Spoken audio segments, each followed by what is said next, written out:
Hey everybody, welcome to Systems Expert. In this video, we're going to cover the question of designing Tinder. Now this is a pretty vague question. We're not given any details really. So the first thing that I'm going to want to do is to describe what I know about Tinder and to clarify with my interviewer if we're covering everything that I've described or if I've missed any functionality to really pinpoint what it is that we're designing exactly. So, for me, what I know about Tinder is that users start by creating a profile. So I'll actually write this down. We'll write profile creation. Profile creation. As far as I know, a profile consists of a name, an age, a job, a bio, pictures, sexual preference, gender, a location. So there's quite a bit of metadata. Pictures seem like they're going to be the most storage-consuming part of the metadata, but that'll be for a bit later. Once a user has created a profile, as far as I know, they get served a deck of potential matches. So I'll write this down here. Deck, we'll just put deck. The deck of potential matches has any other users on the platform who are within their distance parameters and their preferences, and they can start swiping on these users. And I should say that they can see, almost everything about those users' profiles, right? They can see their pictures, their bio, name, etc. But so then they can start swiping on them. So we'll write swiping. Swiping means either swiping left or right. Left means you dislike or you are passing on the user, and right means that you are liking the user. And if two users swipe right on each other, they can match, so we'll put matching, or not they can, they do match. And once they've matched, they have an open line of communication between one another, and so they can chat right there on the platform. So we'll put chatting. So that is what I know about Tinder. Are we designing all of these things? Did I miss anything else? And so here, my interviewer is going to say that we are designing most of this. We can actually forget about chatting, so I'm going to cross this out, and we can forget about anything that happens after two users have matched. So that's kind of nice. It narrows down the focus of the design a little bit. But our interviewer is going to say that we should handle two other features, super liking and undoing. So super liking, I'll write this down here, super hyphen liking, and undoing. So these features are pretty straightforward. Super liking is just a special type of swipe where you can put yourself at the top of the person that you're swiping on's deck, meaning that if you super like them, they will now see you at the top of their deck, and there will be some sort of visual indicator that you super liked them. And then undoing means that you can just undo the previous swipe that you did. Now, here I do want to clarify with my interviewer, for undoing, can you undo a match, right? Imagine I swipe right on a user and I match with them. Can I undo that? And for the sake of this interview, my interviewer is going to say, let's stick to left swipes. So undoing, you can only undo left swipes. So I'll put it in parentheses here, left. And specifically, you can't spam undo. So if I do 3 left swipes in a row, I can't undo 3 times. And also if I left swipe, then right swipe, I can't undo the previous left swipe. In other words, undo can only undo the thing that happened right before, so long as it's a left swipe. So fair enough. That gives me some good information. One more thing that I want to know about the features of Tinder are there any caps to things like swiping, super liking, undoing, even the number of potential matches that we are served per day? In other words, can I only see maybe 200 profiles per day? Can I only right swipe on 20, only super like 1 per day? And for the sake of this design, our interviewer is going to say to keep things simple and to just imagine that there are no caps whatsoever. So you are shown basically an infinite amount of potential matches in your deck. And of course, if you run out of users, like if there are no more users within your distance parameters, then you'll have run out, and then your deck will probably get recharged once new users sign up on the app. But overall, it's effectively endless. And then for swiping, super liking, undoing, we're just going to assume that we have no caps whatsoever. So that's kind of nice. Maybe I'll write this down next to swiping. No caps. And for undoing and super liking, we'll remember that we have no caps as well.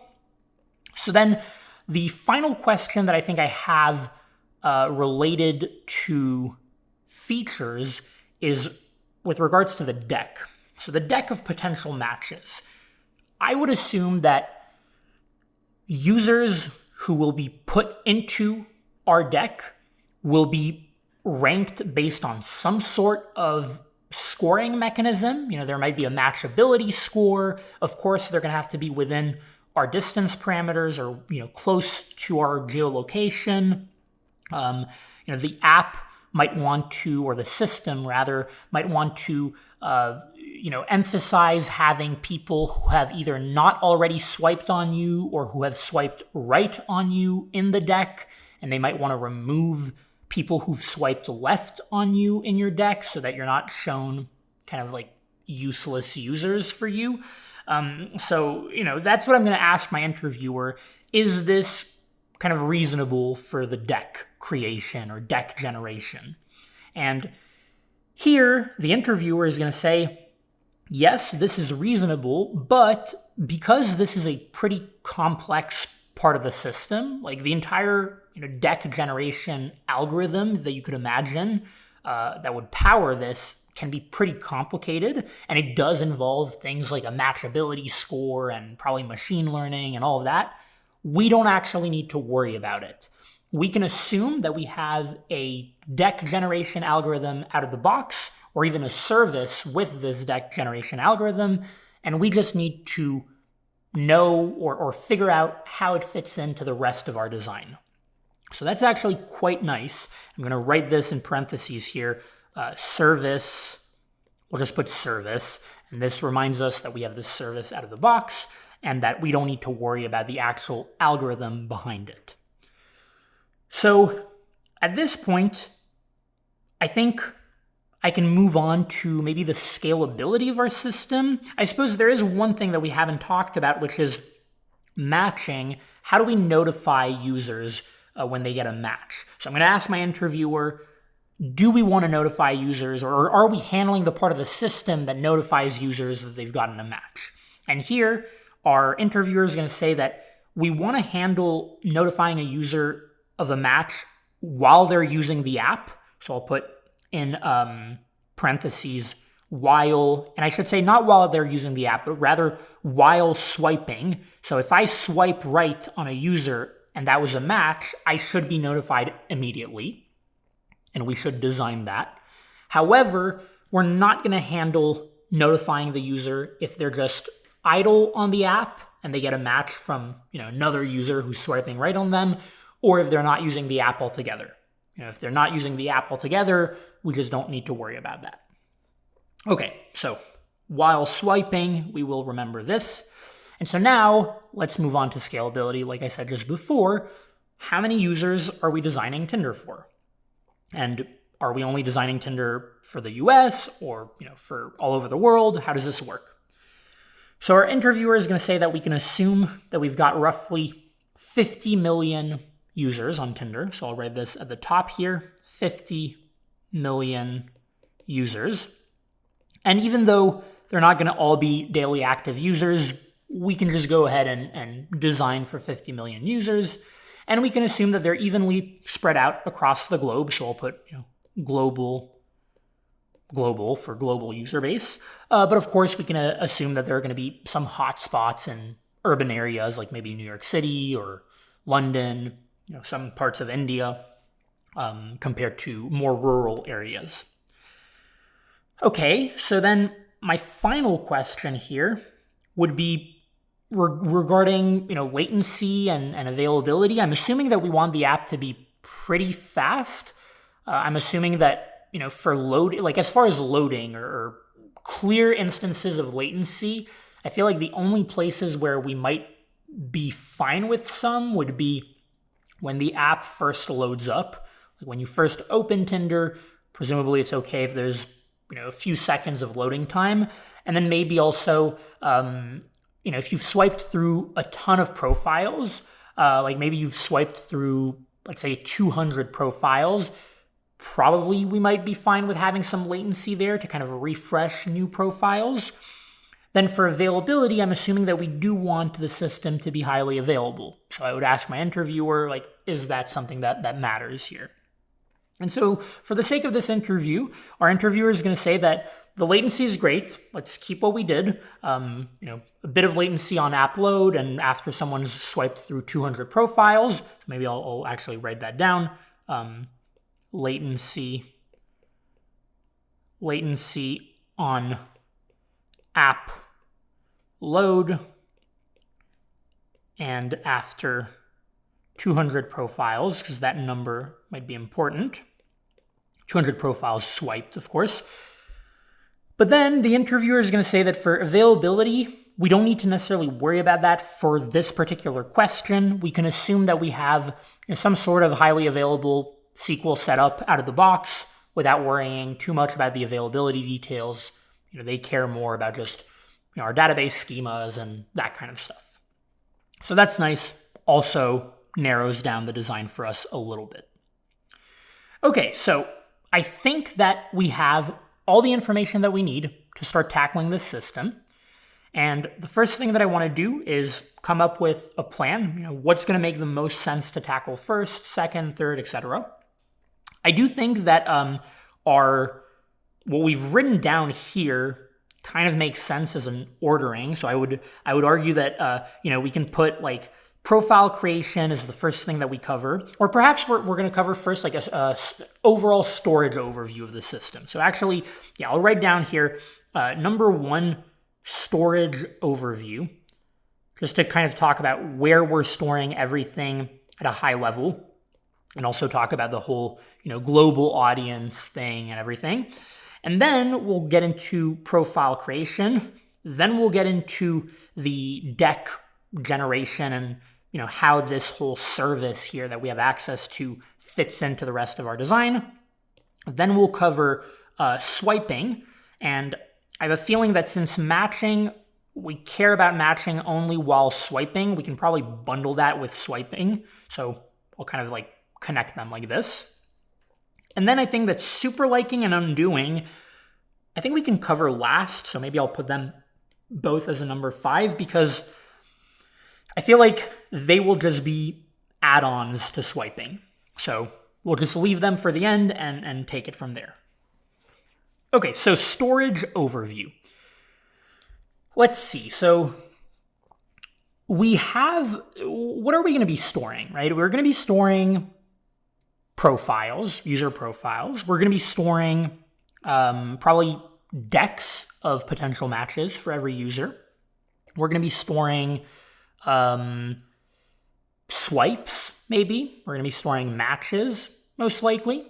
All of this data seems like it is structured data. For example, profiles, certainly, right? A profile has, like user ID, name, age, and all that. So I think it makes sense to have a bunch of SQL tables for all these things that I just mentioned. The only exception would be the pictures that are part of a profile, because pictures cover a lot of data or consist of a lot of data, and so I think it's going to make more sense to have a blob store for our pictures to store all the pictures, and the profiles in the profile SQL table will have blob store addresses for each user's pictures. And then what I think we can do is we can kind of split up our sort of major databases, SQL databases, into regional databases. Because if our users are spread out across the world, then it would make sense to have, one regional database or set of regional databases, in the U.S., perhaps even multiple in the U.S. depending on the hotspots. One on the East Coast, one on the West Coast, a couple in India, one in Europe, right? And those will be all regional databases that do sort of async replication between one another. And then we'll have a global blob store for all the user pictures. And those pictures can be served via CDN to all of our Tinder users worldwide. So I know I said a lot of stuff here, so let's start writing things down. I guess yes, I will put I'll give myself a bit of space here. We'll go here. We will put a blob store in the top right corner here. I'll put this like this. This will be a global blob store. Global blob store. And here, we could use like Google Cloud Storage or something like that. And this will be for pictures. So parentheses, pictures. Then here we will have in this part of the screen, we are going to have our SQL databases, or specifically our SQL tables. And I think I'm going to just write them out right now. So we're going to have, I think, a SQL table for profiles. We are going to have a SQL table for decks, like I said before, and we'll talk about how those get kind of populated and all the schemas. We're going to have a SQL table for swipes. In other words, we're going to store every single swipe on the platform. And then we are going to have a SQL table for matches. And so these SQL tables here, which I guess we can we can underline to show that they are part of a database, a regional database. These are going to be regional. Right, they're going to be regional, and users are going to be routed based on regions to API servers that then read and write from these tables at the regional level. And then there will be some async replication between regions for these tables. So here, perhaps I could let's write an arrow here. We'll write an arrow like this, a double-sided arrow that says, async replication. And if you think about it, doing some async replication for all this type of data, like profiles and swipes and all that, it kind of makes sense, because even if the async replication takes anywhere between 5 minutes to 60 minutes to kind of go to all the other databases and complete at all the other regional databases, users by nature of the app will always be interacting with users who are close to them, users who are interacting with the same regional database. So the delay in async replication between regional databases is, or at least seems, acceptable for this design. But so then the blob store here, for the pictures, we're just going to serve this via CDN. So I'll put an arrow here, and we can have a bubble like this that says, let's say, image CDN.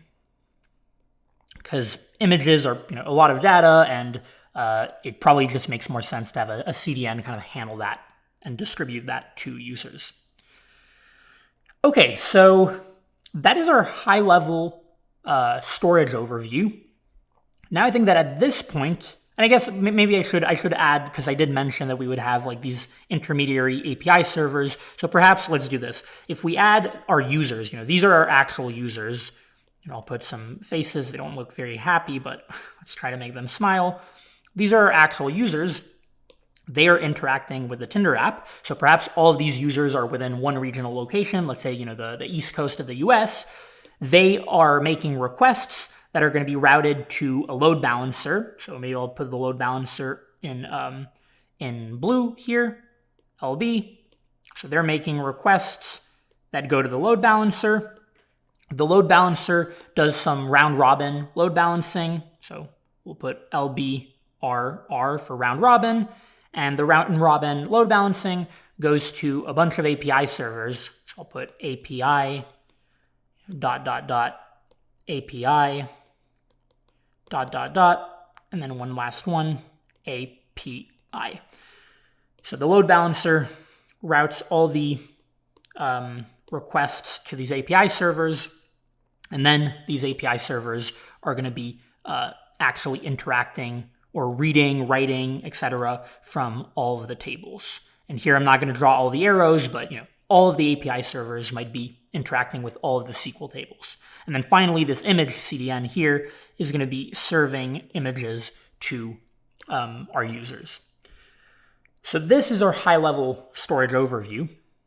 Now I want to talk about, I guess, jump into the second point here that we had, which was profile creation, and really dig into this profile table and how that works at a sort of closer or deeper level. So perhaps I can write a little bit lower here. We'll have our table for profiles. So I'll write, let's put it down here. We'll put profiles.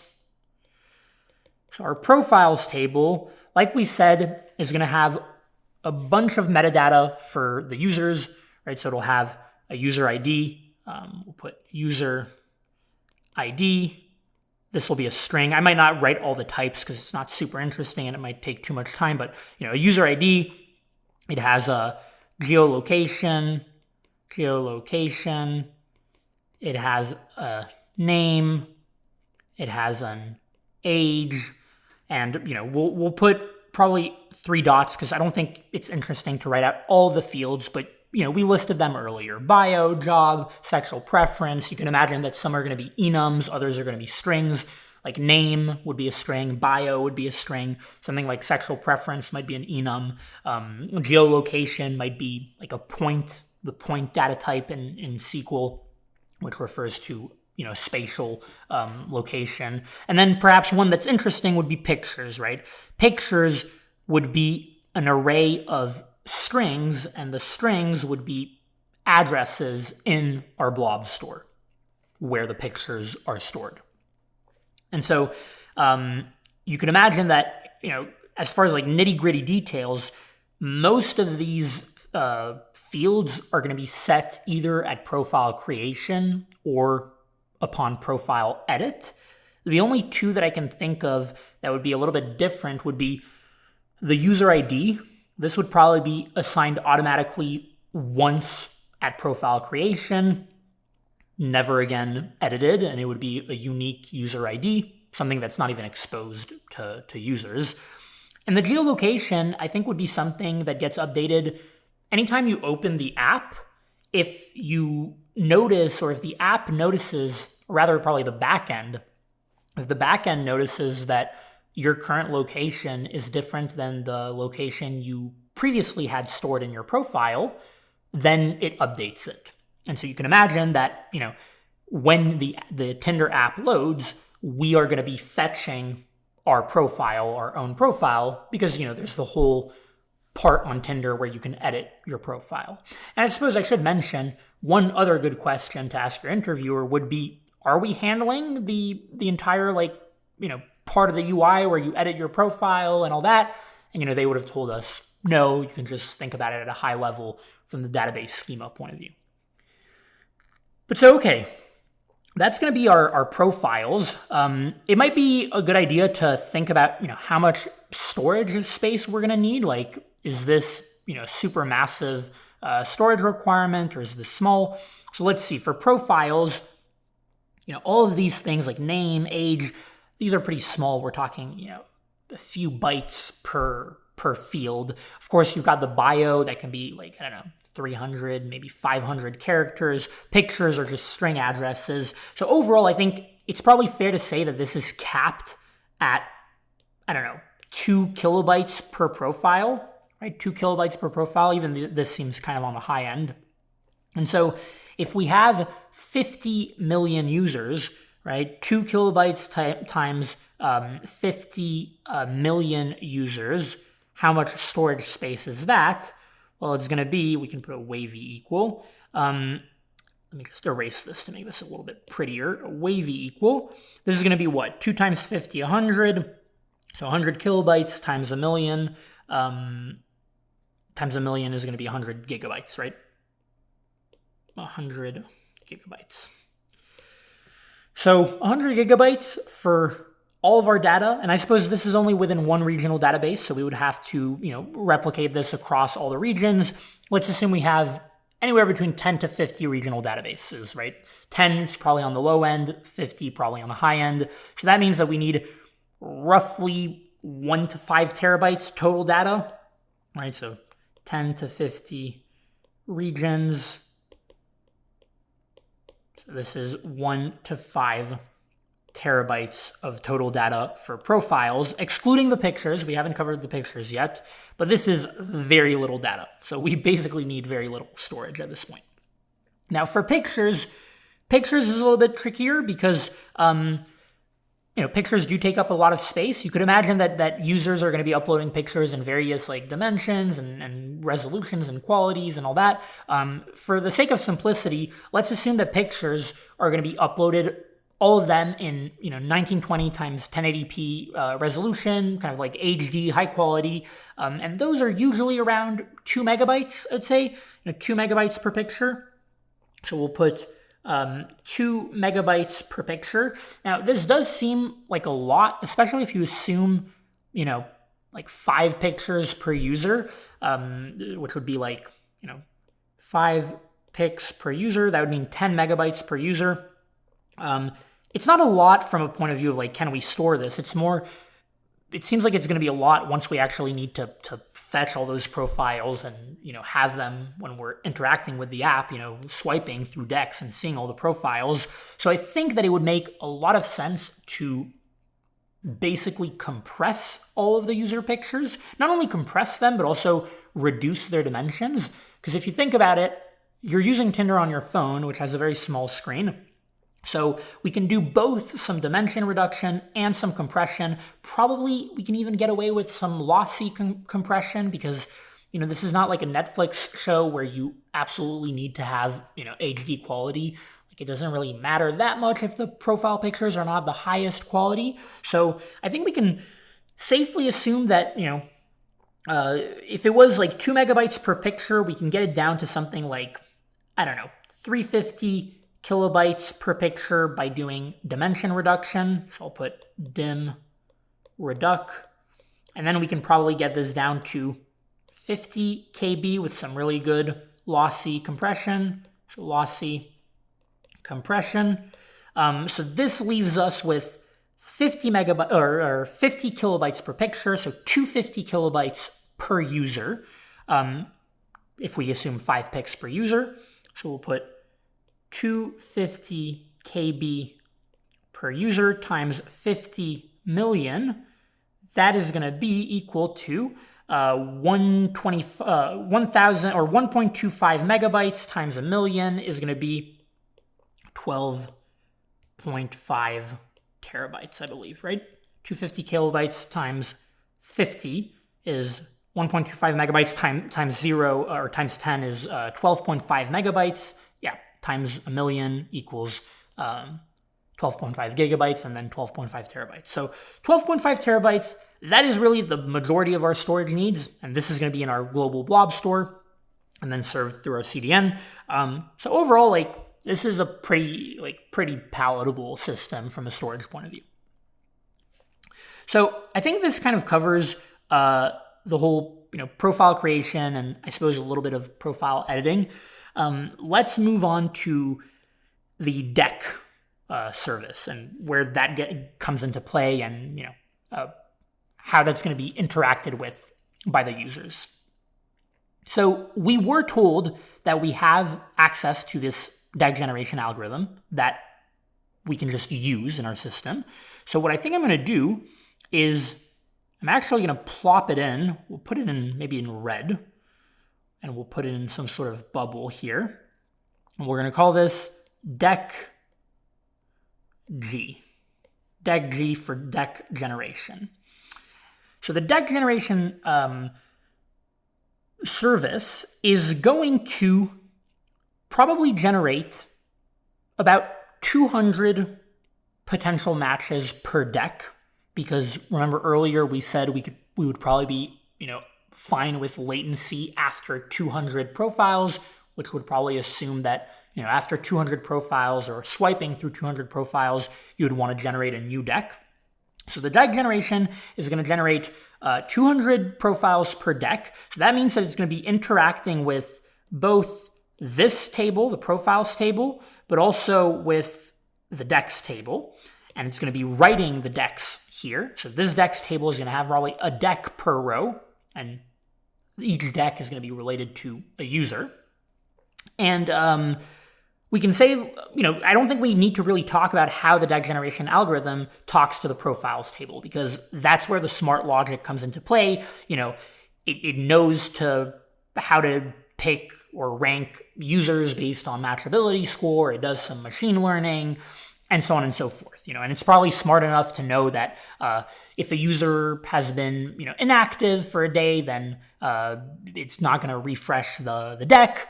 I suppose we could say that, every deck gets generated every day. So basically, if you are an active user on Tinder, then every day you get a new deck, or you get a deck that is at least refreshed, because people move and fly in and out of cities, so you want the decks to not be stale. So every day it's gonna regenerate a deck for you. So I guess I'll put that here, daily. Whoops, we'll put daily.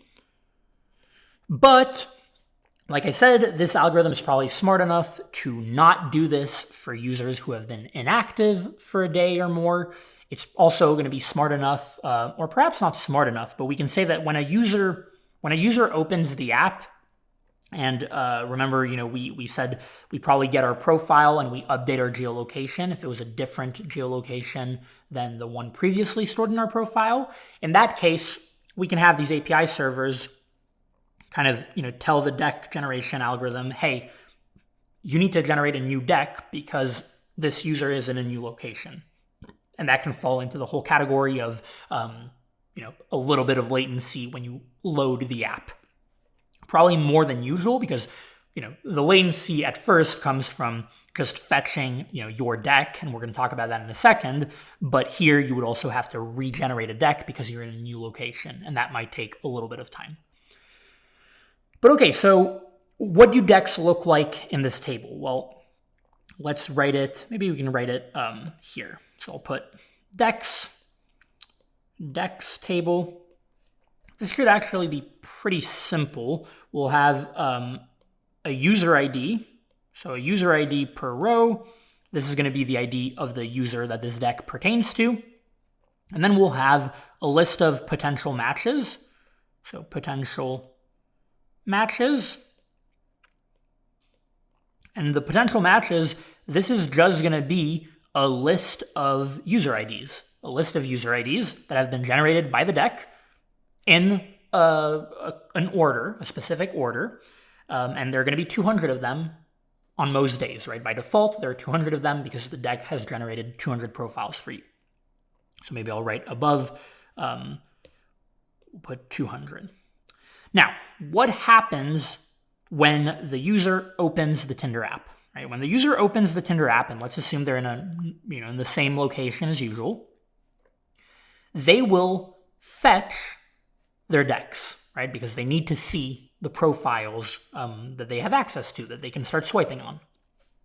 Now, we can imagine that 200 profiles is probably more profiles than most people, or at least than the average user, is going to swipe on every time that they open the app.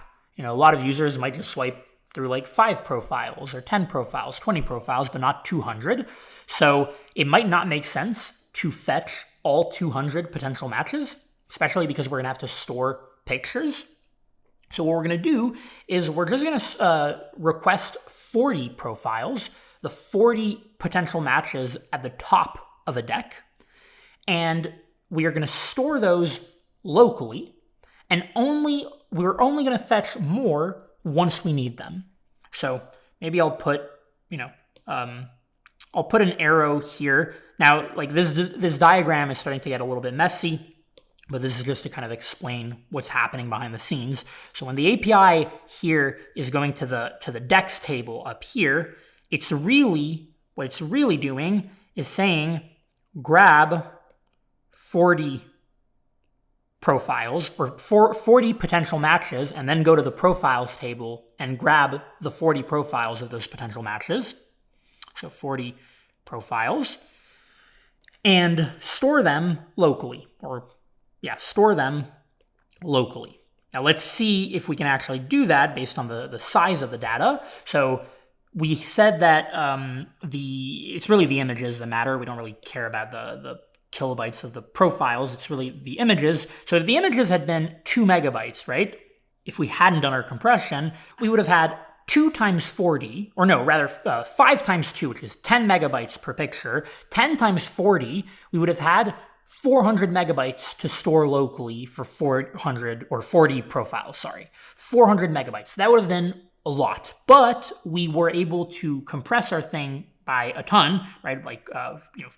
40x, right? 50 kilobytes compared to 2 megabytes. So it's really just going to be 20 megabytes of data. And 20 megabytes of data is pretty palatable. So we'll put 20 megabytes of data. And but this really confirms that it's good that we did that lossy compression and dimension reduction and all of that.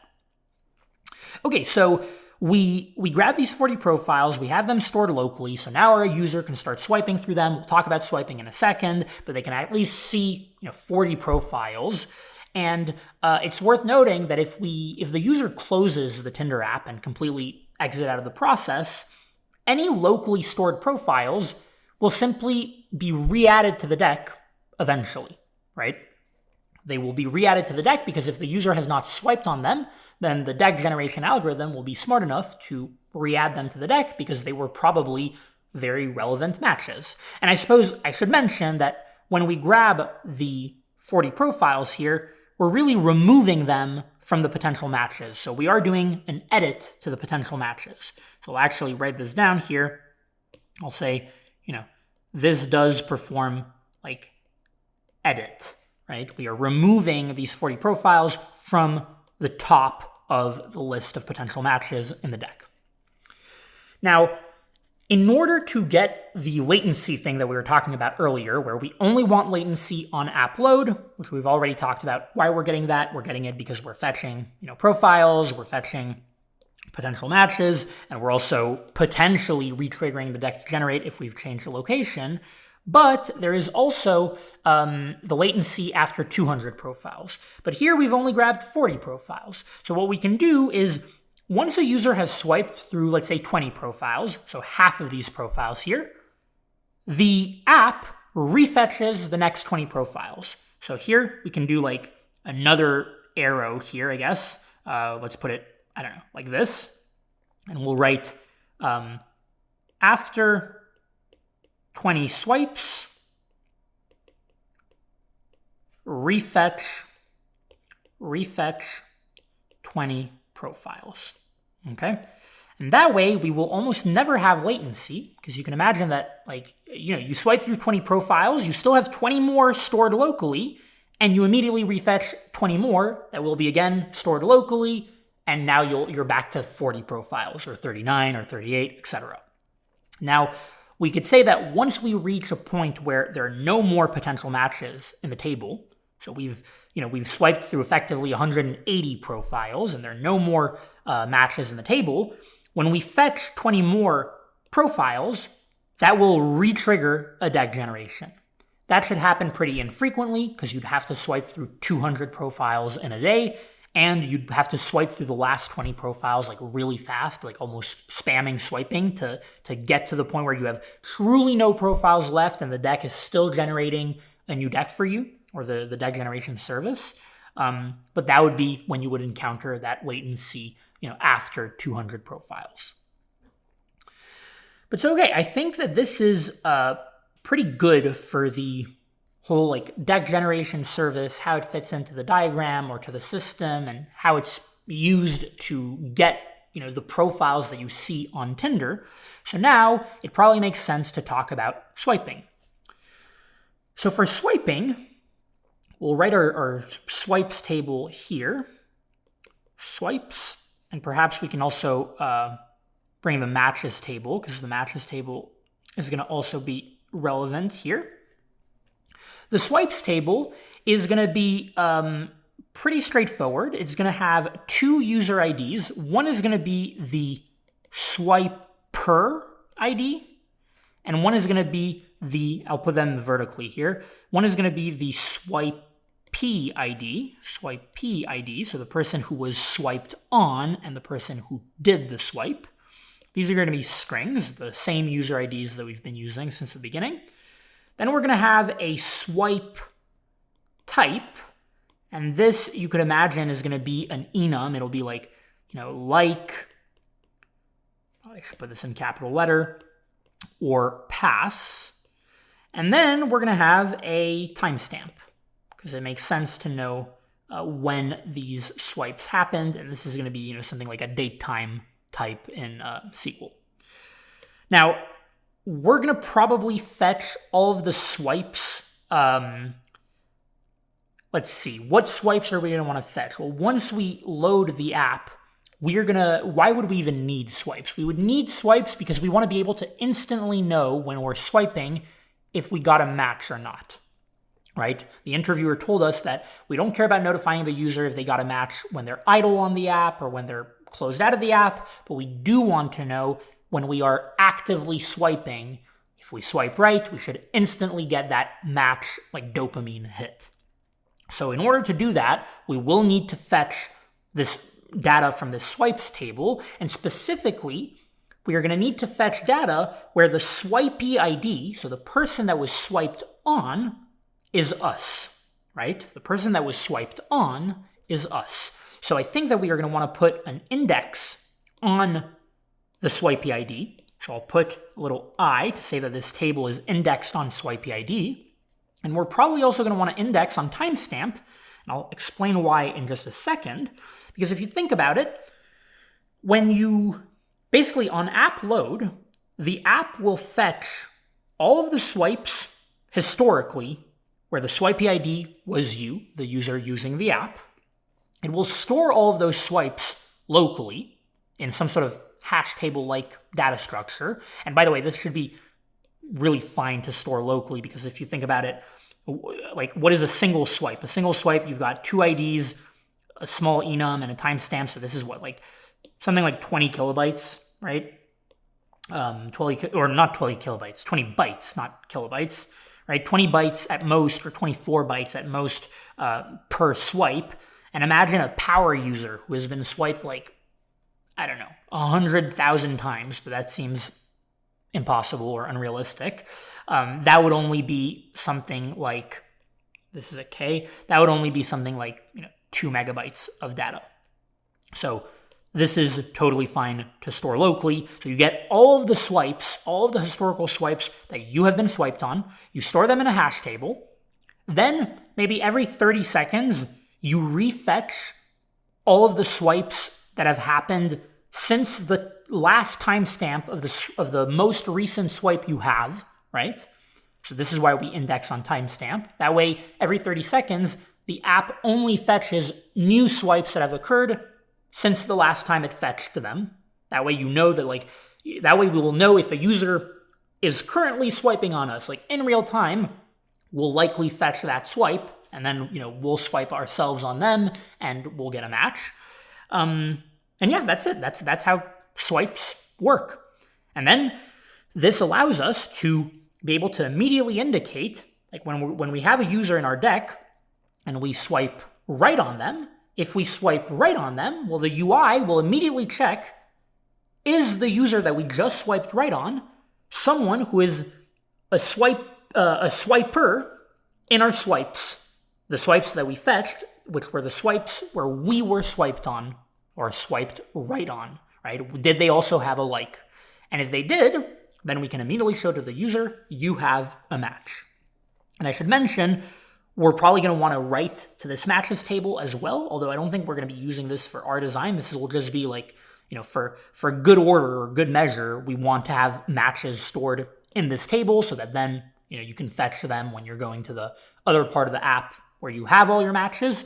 So here, maybe you can just say, this will have user 1 ID, user 2 ID, and it'll have a timestamp.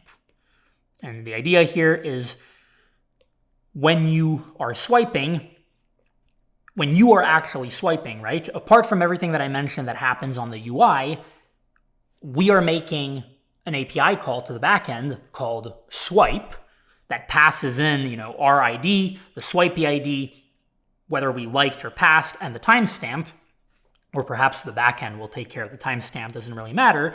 And the backend checks to see in the swipes table if there's a corresponding right swipe, if you right swiped, and if there is, it'll write to the matches table, right? It'll write a match to the table, and then this will be used, at a later time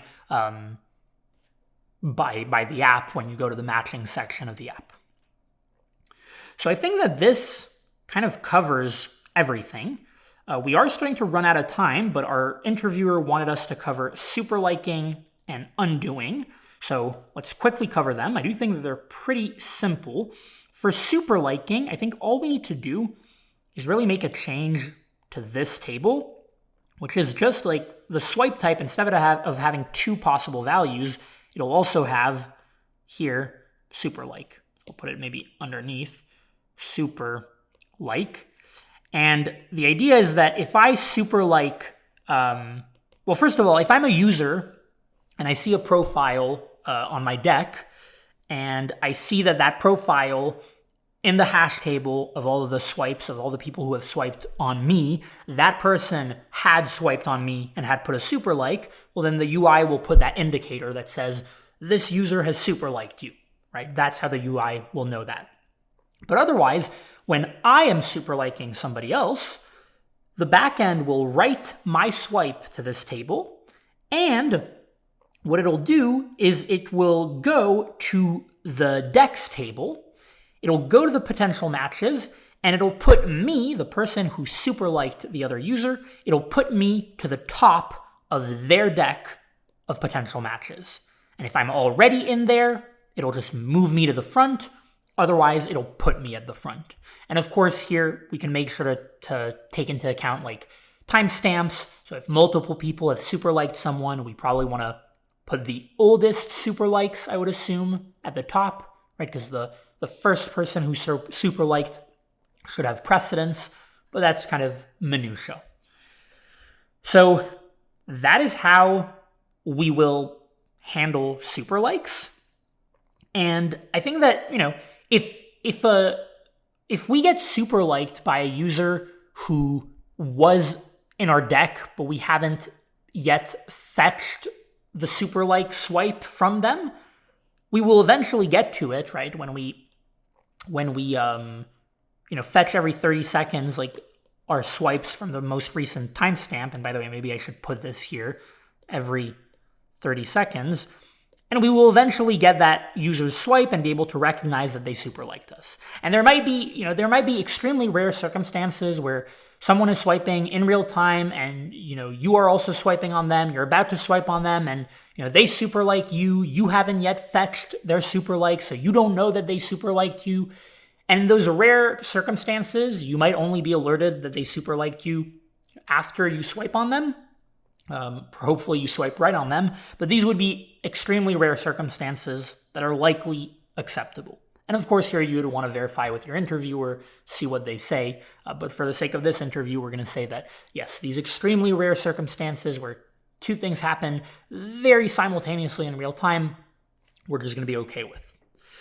Finally, undoing. So undoing, let's write it down here.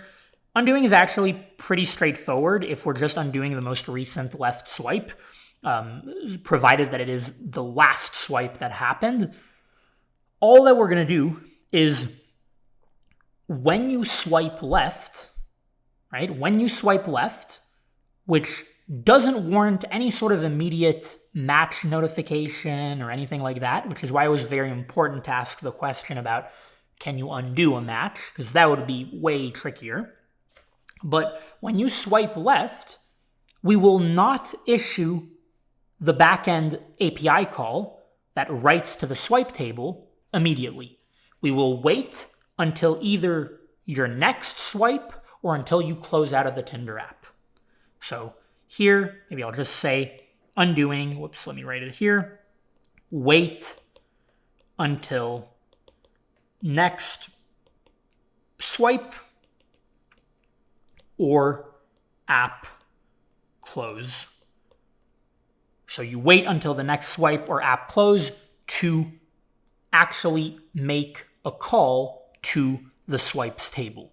And that way, when you undo, you're not making another call to the swipes table. Because you could in theory make, a call to the swipes table when you swipe left, and then you undo and you remake a call, right? You are like deleting a row in the swipes table. You could do that in theory, but why make multiple calls when you can just not make the first call and simply delay it a little bit? So that's how we're gonna handle undoing.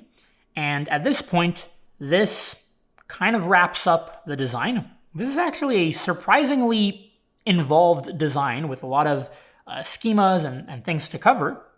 But hopefully you found this video informative, and I'll see you in the next one.